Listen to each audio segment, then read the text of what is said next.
नमस्कार, मैं हूं राज और आप देख रहे हैं प्योर पॉलिटिक्स। डोनाल्ड ट्रंप की मनमानी को रोकने के लिए आज की तारीख में सारी दुनिया प्रधानमंत्री नरेंद्र मोदी की ओर देख रही है और प्रधानमंत्री मोदी ने एक तरह से उस चुनौती को स्वीकार कर लिया है। नरेंद्र मोदी दुनिया के एकमात्र ऐसे नेता हैं जिन्होंने यह दिखाया है कि ट्रंप के सामने घुटने टेकना कोई समाधान नहीं है। इससे आप ट्रंप को रोक नहीं सकते। ट्रंप की मनमानी को अगर वाकई रोकना है तो उसे खुलकर चैलेंज करना पड़ेगा और सारी दुनिया आज इस बात को स्वीकार कर रही है कि मोदी ने ट्रंप के सामने नहीं झुकने का साहस दिखाया है।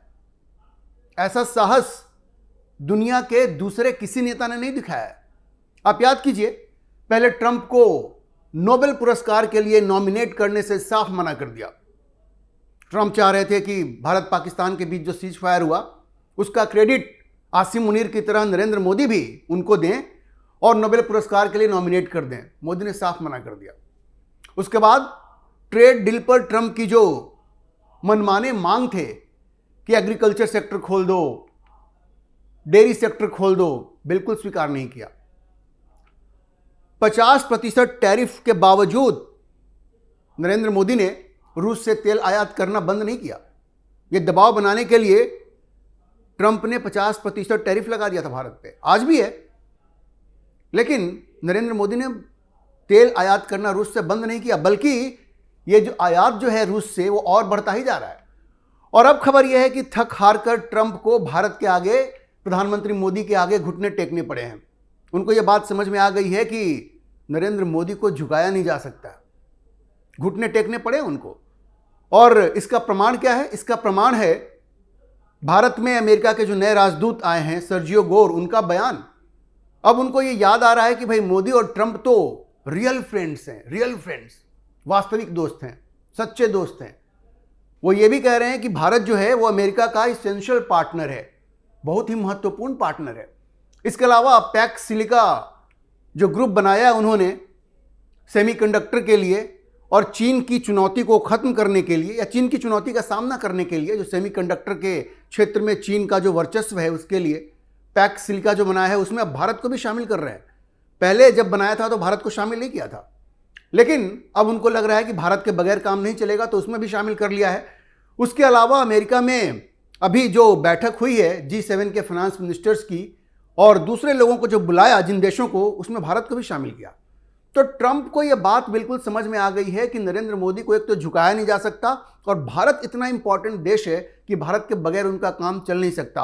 और ये ट्रंप कैसे रियलाइज हुआ? ट्रंप को यह तभी रियलाइज हुआ कि नरेंद्र मोदी को झुकाया नहीं जा सकता क्योंकि प्रधानमंत्री मोदी और डॉक्टर जयशंकर ने यह बड़ी साफ विदेश नीति बनाई कि एक स्वतंत्र विदेश नीति होगी और ये कभी किसी के सामने सरेंडर नहीं करेगी। और देखिए उसके परिणाम सामने आ रहे हैं। ट्रंप जैसा व्यक्ति नरेंद्र मोदी के आगे झुकने को मजबूर हो गया है। अच्छा, अब देखिए इसके बाद प्रधानमंत्री मोदी ने तो जैसे डिसाइड कर लिया है कि ट्रंप को हर कदम पे चुनौती दी जाएगी। अब मोदी ट्रंप के लिए एक नया सिरदर्द खड़ा करने जा रहे हैं। देखिए, जिस ब्रिक्स से ट्रंप को इतनी नफरत है, आप याद कीजिए ट्रंप ने तमाम देशों को धमकाया, डराया कि ब्रिक्स से दूरी बना करके रखो। और खासकर जो ब्रिक्स के सदस्य देश थे उनको कहा कि भाई इसको तो डिसमेंटल कर दो, खत्म कर दो, क्योंकि ये अमेरिकी डॉलर को चुनौती दे रहा है। लेकिन नरेंद्र मोदी अब उसी ब्रिक्स की अध्यक्षता करने वाले हैं क्योंकि अब ब्रिक्स की प्रेसिडेंसी भारत के पास आ गई है। समझ लीजिए, ब्रिक्स से दूरी बनाने की ट्रंप की तमाम धमकियों को नजरअंदाज करते हुए मोदी ने प्रेसिडेंसी मिलने के बाद ब्रिक्स को और भी मजबूत करने का फैसला किया है। जाहिर है ट्रंप को मिर्ची तो लगी होगी, लेकिन उनकी मजबूरी है, वह चुपचाप इसे देखने के अलावा कुछ नहीं कर सकते। और देखिए अमेरिका की मनमानी तो जारी है। आपने देखा वेनेजुएला में किस तरह से उसने वहां के राष्ट्रपति को उनकी पत्नी के साथ उठा लिया। आपने ये भी देखा कि कैसे वो ग्रीनलैंड को धमका रहे हैं कि हम तुम्हारे ऊपर कब्जा कर लेंगे। किस तरह से क्यूबा, मैक्सिको, कोलंबिया सबको धमका रहे हैं। और अब ईरान को तो खैर धमका ही रहे हैं। अब यह भी कह दिया है कि ईरान के साथ जो देश व्यापार करेंगे उनके ऊपर 25% का एक्स्ट्रा पेनल्टी लगेगा, टैरिफ। मतलब वो भारत के ऊपर भी लग सकता है। लेकिन क्या ट्रंप में इतनी हिम्मत है? क्या वो ऐसा करेंगे? और जो भी वो लगाना वो लगा दे। भारत ने बड़ा स्पष्ट कर दिया है कि भाई जब अब 500% टैरिफ लगा दो, कोई फर्क नहीं पड़ता है। और विदेश मंत्री डॉक्टर जयशंकर ने बड़ा स्पष्ट कर दिया है, मंगलवार को उन्होंने बड़ा स्पष्ट कर दिया कि भाई भारत ग्लोबल वेलफेयर के लिए, विश्व के कल्याण के लिए जो भी जरूरी है वो काम करता रहेगा। और ट्रंप चाहे जितना भी मना कर लें, भारत अपनी स्वतंत्र विदेश नीति को कभी नहीं छोड़ेगा। अब जैसा मैंने आपको बताया, भारत के पास इस बार ब्रिक्स की प्रेसिडेंसी आ गई है। तो डॉक्टर जयशंकर ने कहा कि भाई अभी जो ग्लोबल एनवायरनमेंट है, जो जिस तरह की परिस्थितियां हैं दुनिया में, वो उसमें काफ़ी अनसर्टेनिटी है, अनिश्चितता है, और उसमें काफ़ी कॉम्प्लिकेशन है। और ये सारे कॉम्प्लिकेशन ट्रंप के आने से हो गया है। वो जिस तरह का मनमाना डिसीजन वो ले रहे हैं ट्रंप, उससे पूरी दुनिया में एक अनिश्चितता का माहौल है। यूरोप में आप देख लीजिए, यूरोप के सारे देश परेशान हैं। और डॉक्टर जयशंकर ने बड़ा स्पष्ट कर दिया कि भाई ब्रिक्स जो है वो एक इंपॉर्टेंट फोरम है।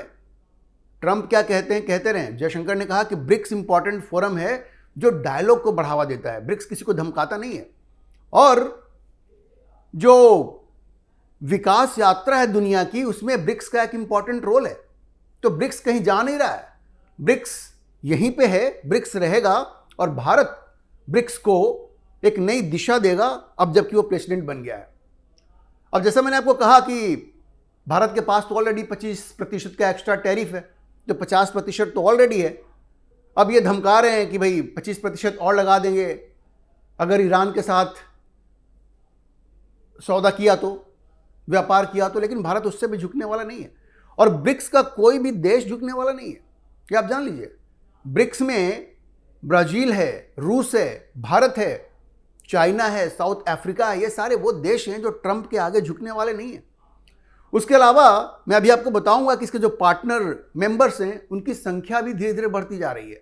वो फुल फ्लेजेड मेंबर्स तो नहीं है, लेकिन ब्रिक्स की अपील सारी दुनिया में बढ़ रही है, क्योंकि दुनिया को ये लगता है कि अमेरिकी ये जो हीजेमनी है, अमेरिका की जो दादागिरी है, उसको अगर कोई रोक सकता है तो वो ब्रिक्स है, और साथ में RIC भी है।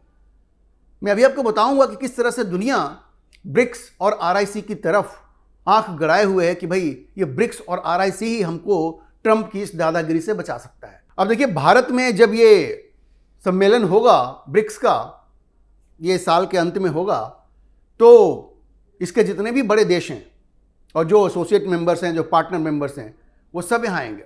रूस, चीन, Brazil, south Africa, Egypt, United Arab Emirates, Iran भी इसका एक पार्टनर मेंबर है। ये सब आएंगे भारत में।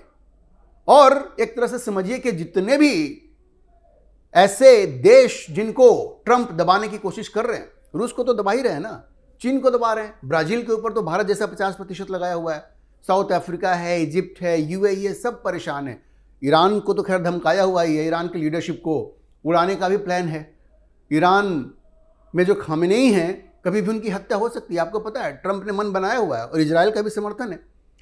तो ये सारे लोग नई दिल्ली में जमा होंगे और एक तरह से एक नया एंटी ट्रंप ब्लॉक एक ठोस स्वरूप ले रहा है, और प्रधानमंत्री मोदी उसके हेड होंगे, उसकी अध्यक्षता करेंगे। ये ब्रिक्स के, चूंकि वो अध्यक्ष होंगे, भारत के पास ब्रिक्स की प्रेसिडेंटशिप है। अब समझिए कि ये जो ब्रिक्स की प्रेसिडेंसी है साल भर चलेगी, और जहाँ तक भारत का प्लान है, तो जिस तरह से G20 भारत में 2023 में आयोजित किया गया और अलग अलग राज्यों में और यूनियन टेरिटरीज में उनकी बैठकें हुई, उसी तरह से इसको भी, ब्रिक्स को भी किया जाएगा। तो भारत का प्लान बहुत बड़ा है, और प्रधानमंत्री मोदी इसको बड़ी गंभीरता से ले रहे हैं, और इसको सक्सेसफुल बनाने में इसमें वो कोई कसर नहीं छोड़ेंगे। अब जैसा मैंने आपको बताया, ब्रिक्स की अपील लगातार बढ़ती जा रही है। ब्रिक्स के संस्थापक सदस्य तो इसमें हैं ही, साथ में Saudi Arabia, Ethiopia, Indonesia, Belarus, Bolivia, Kazakhstan, Cuba, Malaysia, Nigeria, Thailand, Uganda, Uzbekistan, ये सारे भी इसके पार्टनर कंट्रीज हैं।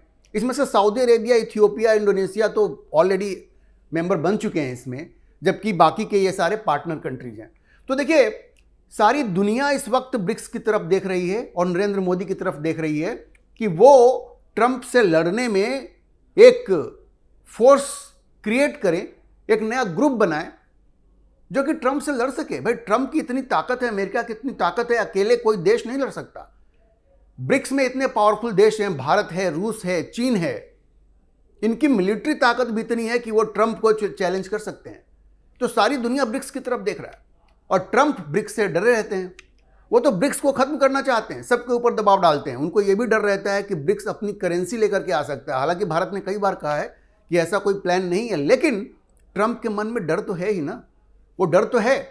लेकिन नरेंद्र मोदी ने कहा कि भैया तुम डरते रहो, तुम हमारे ऊपर टैरिफ लगाते रहो, ब्रिक्स की प्रेसिडेंसी हम करेंगे, सारे देशों को बुलाएंगे और दुनिया में एक जो इंटरनेशनल ऑर्डर है उसको इस्टेब्लिश करने के लिए और दुनिया को किसी भी देश की दादागिरी से बचाने के लिए, क्योंकि भारत ने बड़ा स्पष्ट कहा कि अब ये कोई यूनिपोलर वर्ल्ड नहीं रहा। देखिए, जब शीत युद्ध था तो बाइपोलर वर्ल्ड था, एक तरफ अमेरिका था, दूसरी तरफ सोवियत यूनियन था। सोवियत संघ का जब विघटन हो गया तो एकमात्र अमेरिका बचा और उसने अपनी दादागिरी मचाई। लेकिन अब धीरे धीरे वर्ल्ड मल्टीपोलर बनता जा रहा है, अलग अलग पोल्स हैं। ठीक है, अमेरिका उसमें एक इंपॉर्टेंट पोल होगा, लेकिन वही एक पोल नहीं होगा। और ट्रंप के आने के बाद दूसरे ट्रंप जिस तरह की दादागिरी दिखा रहे हैं, तो उनको रोकने के लिए एक सशक्त ब्लॉक की जरूरत है और वो ब्लॉक ब्रिक्स ही हो सकता है और ये जो RIC फोरम है ये हो सकता है। तो सारी दुनिया इस वक्त नरेंद्र मोदी की तरफ देख रही है, क्योंकि ब्रिक्स की सफलता भी प्रधानमंत्री मोदी की लीडरशिप पर इस साल डिपेंड करेगी। और RIC में रूस और चीन तो हमेशा से चाह रहे हैं कि भारत आए उनके साथ और ट्रंप को चैलेंज करे, वहां भी प्रधानमंत्री मोदी की भूमिका बड़ी इंपॉर्टेंट होगी। तो सारी दुनिया आज ये देख रही है कि भाई प्रधानमंत्री मोदी लीड लें और ट्रंप के सामने एक ऐसा ब्लॉक खड़ा हो जो कि उसकी मनमानी, जो उसके डिसीजन से मनमाने, उसको चुनौती दे सके और ट्रंप के गले में ये घंटी बांधी जा सके। अभी के लिए इतना ही। हम इस खबर पर नजर बनाए रखेंगे और आपको अपडेट करते रहेंगे। इस विषय पर आप क्या सोचते हैं, अपनी राय कमेंट बॉक्स में जरूर लिखें और अगर आपको वीडियो पसंद आया तो आप इसे लाइक करें, शेयर करें और हमारे चैनल को सब्सक्राइब जरूर करें।